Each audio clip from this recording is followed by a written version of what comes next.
Sumpah parah banget, bener-bener aku gak habis pikir sama kelakuan pelaku yang di atas ini. Pelaku penyekapan perempuan bernama Yuvita di Bandung kemarin di kosan. Dan yang bikin tambah miris adalah netizen ada aja yang dengan gampangnya komen, lagian kenapa gak kabur aja sih, kan bisa teriak. Aku kasih tahu kronologinya seperti apa. Ya, pelaku ini itu nggak cuma kasar tapi juga licik ya guys. Jadi dia itu sengaja mengajak Yuvita itu berpindah-pindah tempat. Jadi biar orang nggak bisa ke-tracking lah dia di mana. Dan itu dilakukan sama pelaku udah 3 tahun. Mereka berpindah-pindah dan mereka tuh akhirnya pindahlah ke kosan ini yang terakhir di Cilenyi selama 3 bulan. Nah, selama 3 bulan di kosan itu sebenarnya udah sering banget ya ada bunyi gaduh, sampai tetangga kosan juga udah dengar. Tapi tidak pernah terdengar bahwa ada suara teriakan. Itulah yang menyebabkan akhirnya tetangga memilih diam aja karena mikir ya mungkin benturan apa gitu, nggak mikir bahwa terjadi kekerasan di dalam kosan tersebut. Nah, di saat tetangga sekitar nggak tahu nih apa yang terjadi, keluarga Yuvita pun nggak tahu apa nih yang terjadi sama Yuvita. Dan inilah salah satu komentar dari keluarganya, bisa dilihat di atas aku M_940522. Dia bilang, pasti kalian bertanya-tanya kan kenapa sampai 3 tahun pihak keluarga nggak nyari. Kami tuh selalu berusaha nyari kok guys. Sampai juga saya viralkan di medsos, tapi nggak lama kemudian korban muncul nih sambil marah-marah dan bilang kalau dia baik-baik aja dan emang nggak ingin ada hubungan dengan keluarga kami lagi, kata keluarganya yang komen ini. Jadi terpaksa bilang seperti itu dalam kurung karena memang diancam oleh pelaku. Nah, alurnya tuh selalu seperti itu. Jadi setiap dicari dia muncul lagi dan bilang kalau baik-baik aja.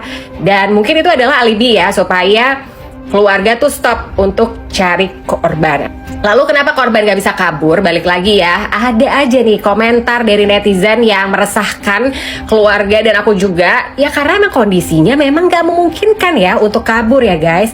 Jadi kaki tangannya udah diikat ya kan, matanya dibuat gak bisa lihat lagi, kakinya bisa dilihat, mulutnya dan dia sama sekali gak ada celah buat kabur.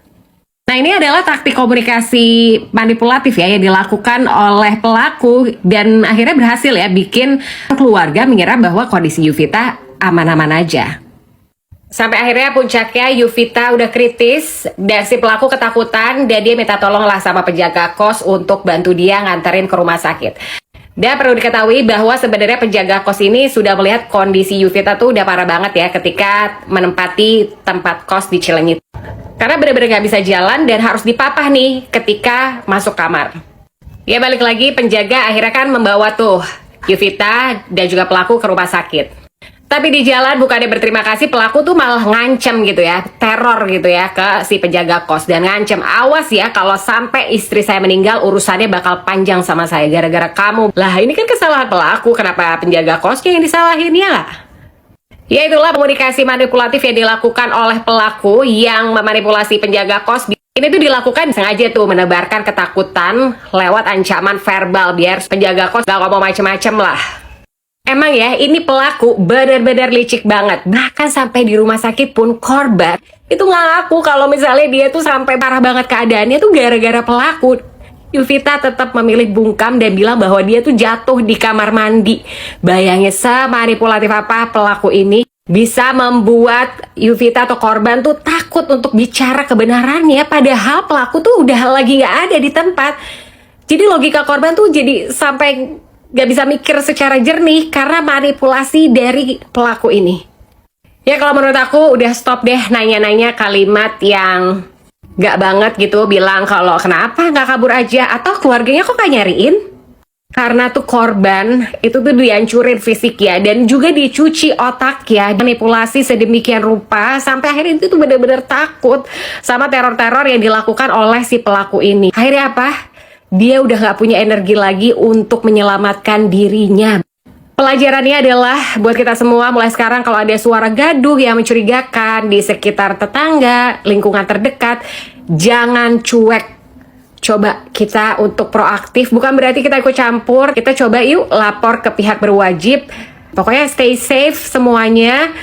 Semoga kejadian ini nggak terulang lagi. Amin. Sampai ketemu di video aku selanjutnya. Boleh tulis di komen gimana antisipasi atau apa sih harus dilakukan untuk mencegah hal-hal ini terjadi lagi. Bye-bye.